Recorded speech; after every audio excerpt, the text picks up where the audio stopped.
Quem é Jesus? Talvez essa seja uma das perguntas mais importantes de toda a história nossa como seres humanos. Na perspectiva, no pensamento sobre Jesus, muitos vão ver Jesus como um homem poderoso, um grande profeta, uns vão negar a divindade de Jesus, outros vão negar a sua humanidade. Mas a Bíblia, ela vai trazer Jesus como sendo 100% Deus e 100% homem, tá?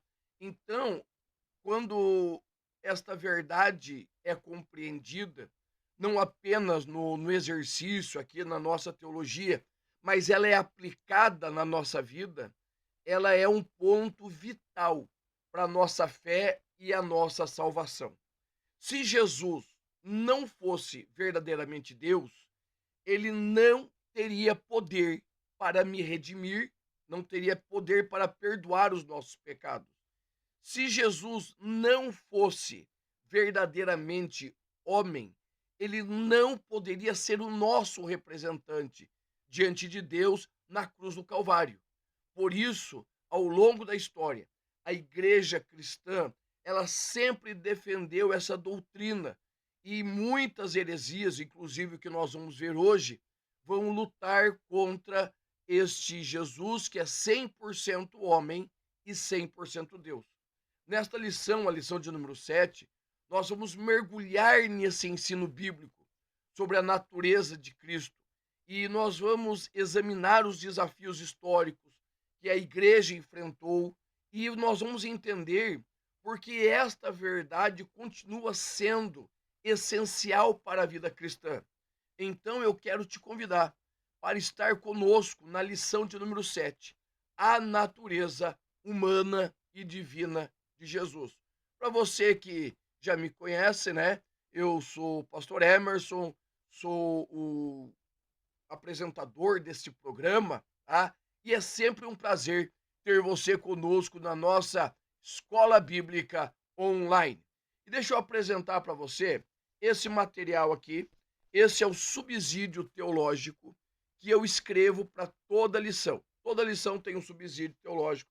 Nesse subsídio, além de, né, conter aí o material que eu preparo, eu tenho um dicionário. Se você olhar aqui embaixo, tem dicionário teológico de cada lição, onde nós temos os termos gregos, nós temos as palavras que vão te fazer compreender esta lição. Então, eu te convido aí a entrar no nosso grupo do WhatsApp. Como que eu faço? Tem um link aqui na descrição aqui embaixo.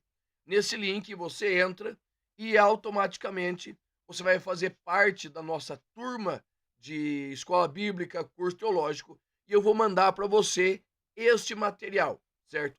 Também eu mando para você, olha só, esse cardzinho aqui.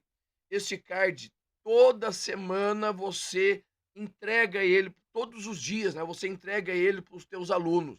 E ele vai fazer você pensar, é a nossa leitura diária, tá? Que eu trago para você de uma forma bonita, simples, para te ajudar a envolver melhor os seus alunos, tá bom? Vamos direto para a nossa lição? Texto áureo, dos quais são os pais, dos quais é Cristo, segundo a carne, o qual é sobre todos Deus bendito eternamente. Olha o que Paulo está dizendo. Paulo está colocando Jesus segundo a carne, está colocando a deidade, certo? Jesus como Deus, bendito e eterno. Tá? A verdade prática diz assim: Jesus é o eterno e verdadeiro Deus, ao mesmo tempo o verdadeiro homem. Então, nessa lição, nós vamos falar das duas naturezas, a natureza humana e a natureza divina de Jesus, que elas são distintas, mas indistinguíveis, certo? Você não consegue separar quando começa um, quando começa outra. O que nós precisamos entender? Que a Bíblia, ela vai expressar que a palavra, que Jesus é verdadeiramente homem e verdadeiramente Deus. Deixa eu mostrar uma coisa para você. E é importante você ter esse material aqui na sua mão. Que material que é esse? Essa é a nossa declaração de fé. E para que que ela serve, irmão Emerson? Ela serve para que você possa compreender o que a Assembleia de Deus pensa. Por exemplo, nos capítulos 4 e 5, ela vai falar exatamente sobre Jesus, tá? Olha o que está escrito no capítulo 4 sobre a identidade do Senhor Jesus. Cremos, professamos e ensinamos que o Senhor Jesus Cristo é o Filho de Deus, o único mediador entre Deus e os seres humanos, enviado do Pai para ser Salvador do mundo. Verdadeiro homem, verdadeiro Deus, certo? E vai usar o mesmo texto da nossa leitura diária, e dos quais é Cristo, segundo a carne, o qual é sobre todos, Deus bendito para sempre. Amém. Aí vai entrar na concepção virginal, tá? Assim que você puder, adquira o seu exemplar, certo? Da declaração de fé das Assembleias de Deus, tá? Vamos continuar aqui. O nosso primeiro tópico diz assim: o ensino bíblico da dupla natureza de Jesus. O primeiro subtópico já começa dizendo que, primeiro subtópico, descendente de Davi segundo a carne, tá? Descendente de Davi segundo a carne. O apóstolo Paulo, ele vai ensinar que Jesus nasceu da descendência de Davi segundo a carne, Romanos 1 e 3. Tá? E esta afirmação confirma a humanidade de Cristo e o seu direito legal ao trono de Davi. Como verdadeiro homem, Jesus experimentou todas as nossas aflições, dores, teve fome, cansaço, ele sentiu tristeza, mas, sobretudo, ele não pecou. Jesus não experimentou o pecado. Por quê? Porque ele não participava da natureza de Adão, certo? Jesus nasceu sendo filho de Deus. Foi uma obra do Espírito Santo que inseriu Jesus no ventre de Maria, tá? E nós temos ali a genealogia de Jesus. A genealogia de Jesus, tanto em Mateus 1 como Lucas 23, vai ligá-lo a Davi, certo? Começando em Maria, começando em José, e vai ligá-lo a Davi, trazendo exatamente esta concepção de que Jesus, ele era homem, ele podia ser visto como homem. Quando Jesus chega em Nazaré, vão perguntar, viu, é, da onde que ele adquiriu tais poderes? Da onde ele tem essa sabedoria? Como que ele pode realizar isso? Ele não é filho de José, de Maria? Os seus irmãos não estão no nosso meio? Ou seja, eles tinham essa nítida ideia que Jesus, ele era homem, tá? E a encarnação não foi apenas um evento temporário, certo? Mas uma realidade definitiva. Jesus não aparecia e desaparecia. Não, Jesus teve um corpo tão real como a nossa. Não simplesmente um vislumbre. Não, Jesus, ele era homem. Jesus, ele era homem como eu, certo? O João 1:14 diz assim: e o Verbo se fez carne e habitou entre nós. Ou seja, é uma declaração de João, corroborando os demais evangelhos, aquilo que foi escrito de Jesus, declarando que Jesus era homem. E o fato de Jesus ser da descendência de Davi não apenas valida a sua humanidade, mas também reafirma o cumprimento das promessas veterotestamentárias sobre o Messias. Tá? O subtópico 2 é assim: declarado Filho de Deus em poder. Essa é uma expressão de Romanos 1:4, aonde Paulo diz assim: declarado Filho de Deus em poder segundo o Espírito de santificação pela ressurreição dos mortos. Só pode ressuscitar quem morreu. Um espírito, um anjo não pode ressuscitar, certo? Porque os anjos não morrem. Tá? Você pode ver Lúcifer seus demônios, eles não morreram, eles foram lançados do céu, mas eles não morreram. Então, essa expressão filho de Deus indica que Jesus, ele é parte de Deus, não que ele é um ser inferior, ou foi criado por Deus, certo? Mas ele vai indicar a natureza humana, divina de Jesus, tá? No contexto judaico, essa ideia de filiação, ele vai declarar-se equivalente, certo? Equivalente. Então, em João, capítulo de número 10, versículos 30 a 33, nós temos Jesus se declarando igual a Deus.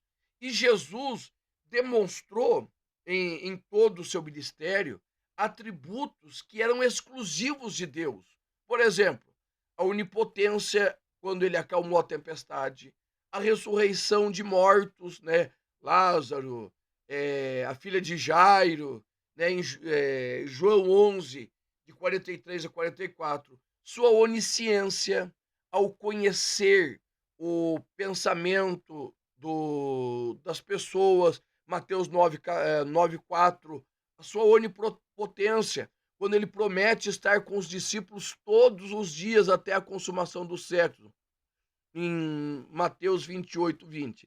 Ou seja, a ressurreição de Cristo, certo? É um demonstrativo do grande poder e não apenas de uma vitória particular, mas vai mostrar o quê? O poder divino sobre a morte e a garantia da redenção humana.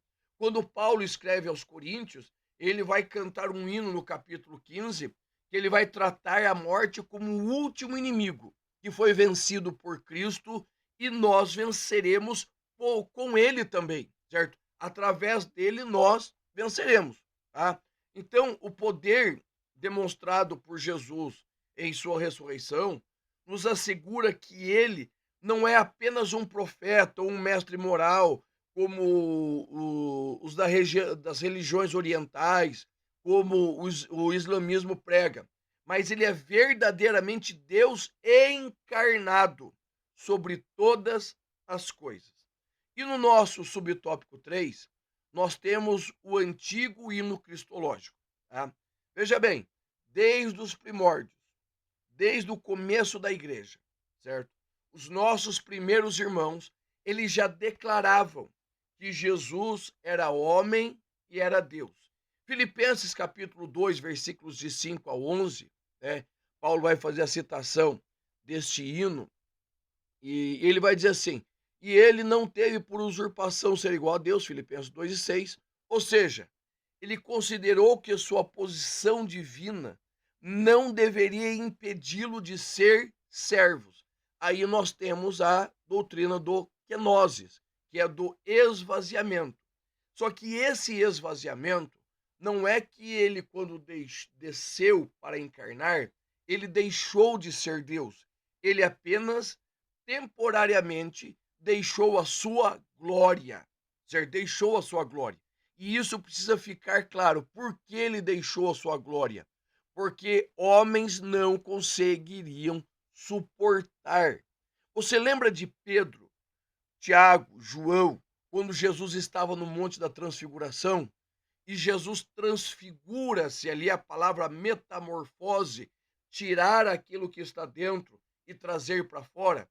Qual foi a reação dos apóstolos? Qual foi a reação de Pedro? A Bíblia diz que eles ficaram atônitos. Tá? Quando Moisés desce do Monte Sinai e o seu rosto está destilando a glória de Deus, o que os homens pedem? Cubra o rosto, porque nós não suportamos. Então, quando Jesus desce e despe-se da sua glória, ele faz-se igual a nós, certo? Na nossa humanidade. Mas ele continua sendo Deus. Ele é 100% Deus e 100% homem. Quando nós falamos do esvaziamento, nós precisamos entender esse esvaziamento no sentido de humilhação, sujeição, submissão a Deus até a morte e morte de cruz, tá? Então, esse ato demonstra o seu imenso amor, compromisso com a salvação da humanidade, tá? E a exaltação de Cristo, isso está lá no versículo, capítulo 2, versículo 9 de Filipenses, né? Será soberanamente, será soberano. Deus o exaltou de forma soberana, de tal maneira que todo joelho terá que se dobrar e declarar que Jesus Cristo é o Senhor para a glória de Deus Pai. Jesus nunca deixou de ser Deus, mas ele se fez homem para que nós possamos nos identificar com ele e sermos salvos por ele, tá bom? O nosso segundo tópico vai dizer assim: as heresias contra o ensino bíblico da dupla natureza de Jesus, tá? Então nós vamos ter aqui duas heresias, tá? O nestorianismo e nós vamos ter também o monofisismo, certo? Primeiro, eu preciso entender quem foi Nestório, certo? Nestório entrou na história como sendo o herege mais sincero, né, de toda a história. Por quê? Porque quando Nestório ele vai começar a articular a sua heresia, a ideia dele é combater o marianismo, certo? A mariolatria. Por quê? Nestório ele está ali no final do século V, certo? No meio para o final do século V. Ele está vendo que a Igreja Católica já começa a existir a partir do século de número 4, certo? Então já temos aí 100 para 200 anos de Igreja Católica que já está existindo. E a Igreja Católica, ela vai estipular uma ideia de Theotokos, Theotokos, ou seja, mãe de Deus. Ela vai trazer a ideia de que Maria é mãe de Deus, é coparticipante na salvação, certo? É detentora da graça. E o Nestório, ele vai dizer assim, não, ela não é Theotokos, ela é Christotokos, ela não é mãe de Deus, ela é mãe de Cristo.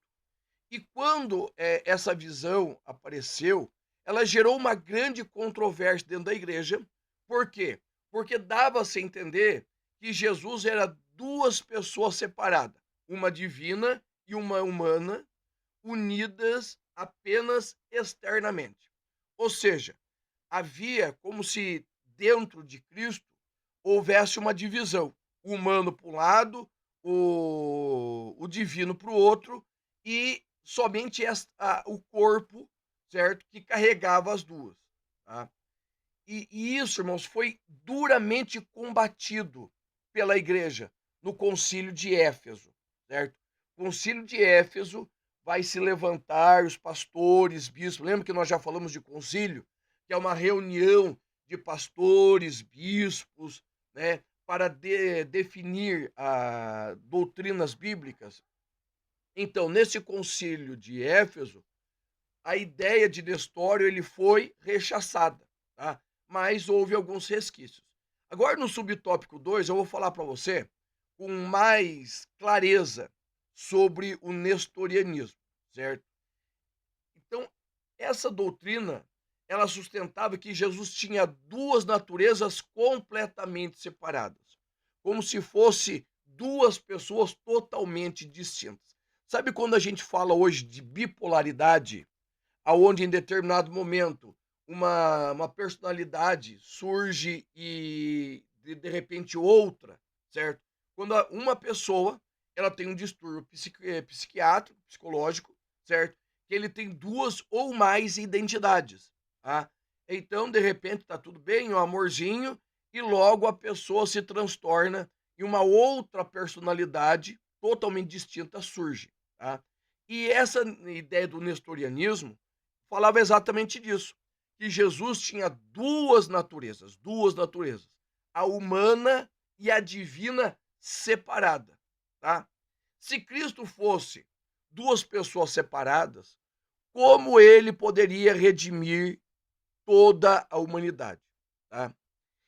Esse erro doutrinário foi corrigido pelo Concílio de Éfeso, que reafirmou a sua união hipostática, ou seja, a união perfeita e inseparável entre a natureza divina e humana em uma só pessoa, Jesus Cristo, tá?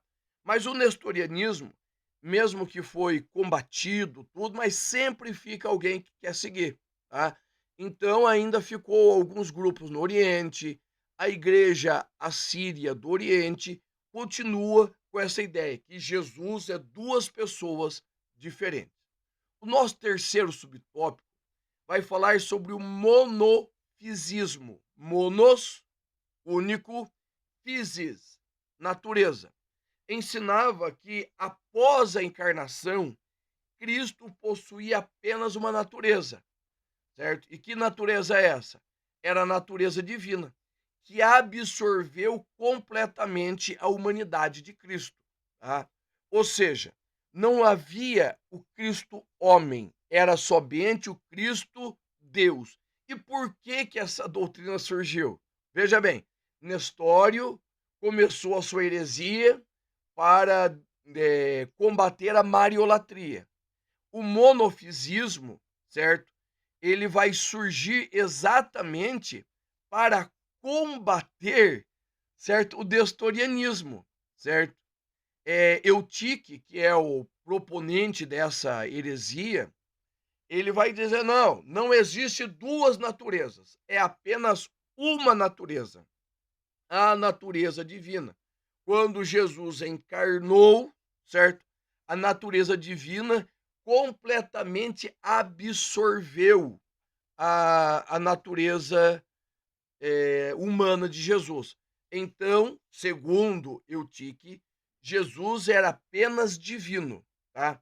Mas foi ali no concílio de Calcedônia, certo? Que foi um concílio depois do concílio de Éfeso, em 451, que bateram o martelo e falaram: não, Jesus tem as duas naturezas, verdadeiramente Deus e verdadeiramente homem, sem confusão, mudança, divisão ou distinção, tá?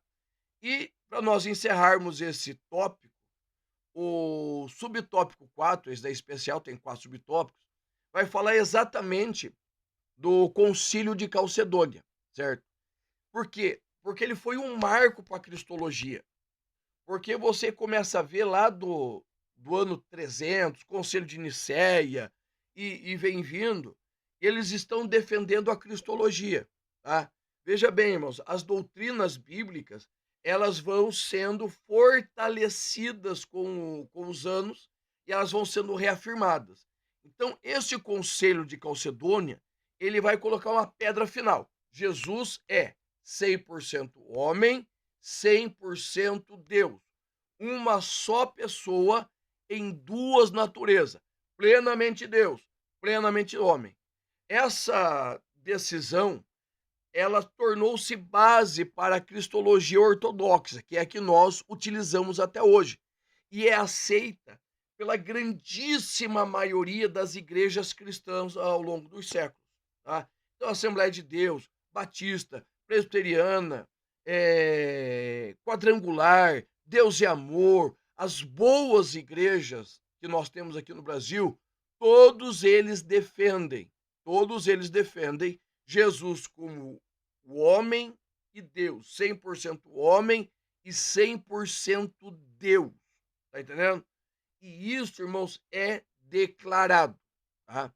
E o concílio também fortaleceu a autoridade da Igreja de Roma e ajudou a consolidar a doutrina da união hipostática, que permanece central na nossa fé até hoje.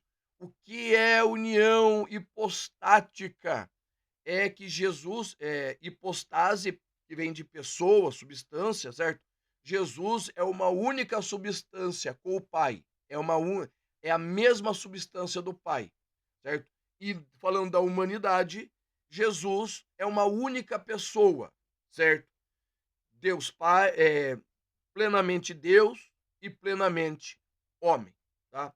E agora, nesse próximo tópico, o perigo dessas heresias na atualidade, quero mostrar para você que mesmo que o tempo passe, mas a sombra das heresias elas continuam. Por que nós estamos batendo tanto na cristologia?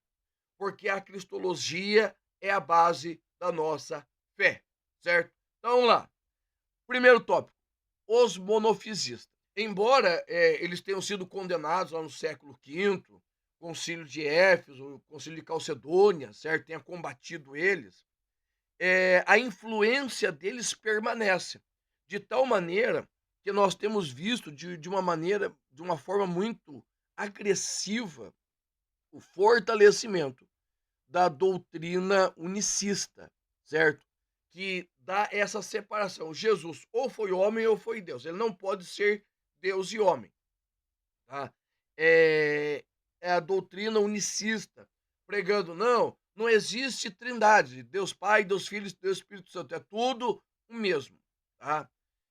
Além disso, certas tendências teológicas modernas, elas acabam reduzindo a humanidade de Cristo e enfatizando a sua divindade. Isso pode levar a um distanciamento e um esfriamento da verdadeira natureza de Cristo com a experiência humana, tá? Assim sendo, a carta aos Hebreus, ela perde totalmente a sua utilidade, certo? Se nós entrarmos por esse pensamento. Por quê? Porque quando nós descaracterizamos a humanidade de Cristo, nós tornamos a obra da redenção quase que inútil, certo? Quase que inútil. Então, o perigo desse monofisismo moderno está em o cristianismo que exalta a divindade de Cristo, certo? Que ele verdadeiramente é divino, mas ele torna a humanidade quase que inexistente. Então nós olhamos para Jesus, certo? Na ideia do monofisismo, como se fosse um deus do Olimpo, um deus grego, um deus romano, certo? Que nós não podemos alcançar. Mas a ideia verdadeiramente da encarnação é que nós sejamos semelhantes a Cristo, lógico, guardadas as proporções, mas que nós possamos viver como ele, falar como ele, nos relacionar como ele, perdoar como ele. Está entendendo? Esta é a ideia da encarnação de Cristo.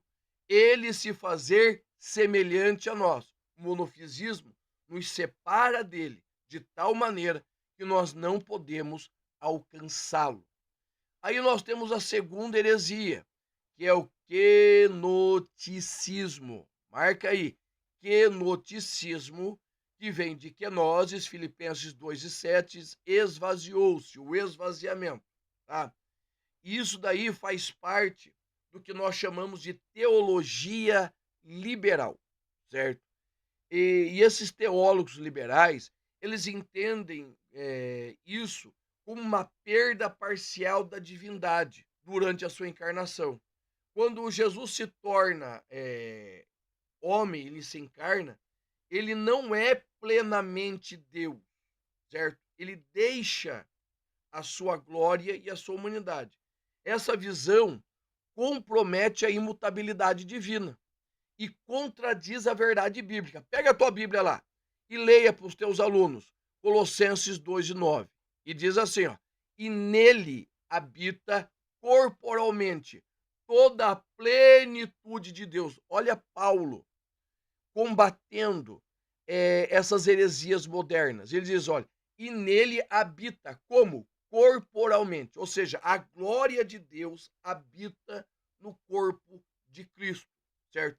O verdadeiro significado dessa ideia do esvaziamento de Cristo não é que ele deixou de ser Deus, mas que ele abriu mão da sua glória, dos seus privilégios, para assumir a forma humana e sofrer por nós. Lembra que eu falei do monte da transfiguração? Tá?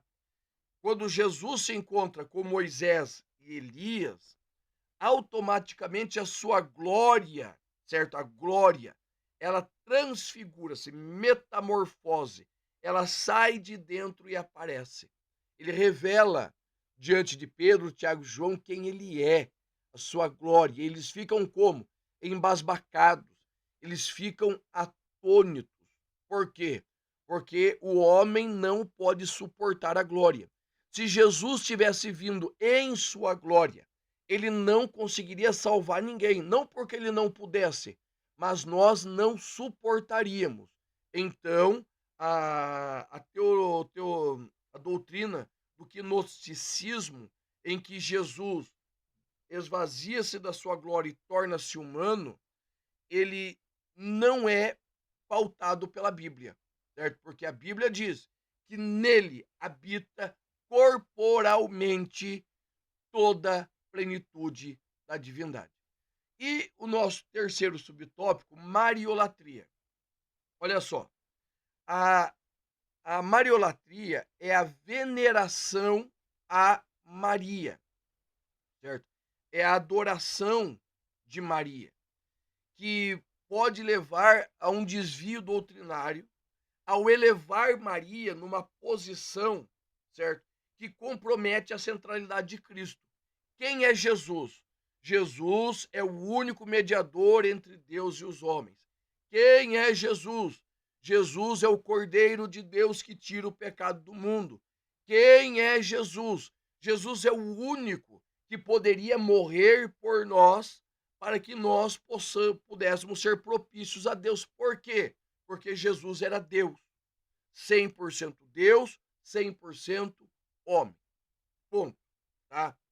Quem é Maria? Maria é uma pessoa muito importante, uma santa mulher de Deus, uma serva do Senhor, uma serva abnegada, uma serva sincera, uma mulher que nós devemos respeitar. E muitas vezes alguns evangélicos protestantes desrespeitam Maria. Isso eu acho para mim horrível, tá?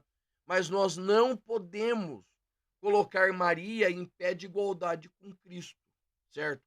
Há alguns ensinos marianos, como a ideia de Maria como corredentora, mediadora de toda graça, certo? Igual às vezes a gente escuta, peça a mãe que o filho escuta. Tá? Saiu um vídeo aí, ficou muito famoso, de cantores católicos, né? Fazendo menção a Maria, como Maria em pé de igualdade e em certos momentos até superior a Cristo. Por quê? Porque Cristo faz o que Maria manda, entendeu? Isso, irmãos, automaticamente desqualifica Cristo como autor da nossa salvação.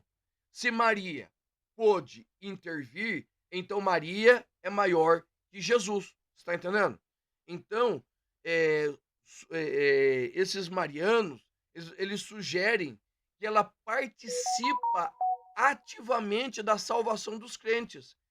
E isso não tem base bíblica, né? 1 Timóteo 2:5 diz: há um só mediador entre Deus e os homens, Jesus Cristo, homem, certo? O culto a Maria, ele pode se tornar, e ele se torna, né, agora fugiu a palavra, um desvio na fé, certo? Ele se torna um desvio na fé cristã, na centralidade de Cristo, a salvação, e vai levar ao que é o sincretismo religioso, uma mistura de religiões. Por quê? Porque esta ideia de mãe de Deus não é uma ideia cristã, é uma ideia de Roma, é uma ideia dos gregos, tá? Isso não é uma ideia cristã. Embora Maria tenha sido uma mulher virtuosa, uma santa mulher de Deus, ela não recebe adoração, tá? Porque somente Cristo merece toda adoração. E na nossa conclusão, nós precisamos deixar claro que no concílio de Calcedônia, né, que foi em 1451, reafirma os dois concílios anteriores, de Nicéia e de Constantinopla, e ratifica o que os credos, né, e os credos são importantes, produziram. E eles vão reafirmar as duas naturezas de Jesus, Jesus homem e Jesus Deus. Melhor maneira de nós nos protegermos contra essas heresias é conhecer o que nós acreditamos e ensinamos, professamos nas nossas igrejas. E aonde está o fundamento bíblico para isso? Isso serve como referencial quando nos deparamos com doutrinas inadequadas, tá? Irmãos, eu espero ter ajudado você, eu espero contribuir com você. Se eu contribuir, deixe seu like, deixe seu joinha, eu tenho certeza que vai me abençoar e vai mandar o nosso vídeo para outras pessoas, tá bom? Deus abençoe e a paz do Senhor.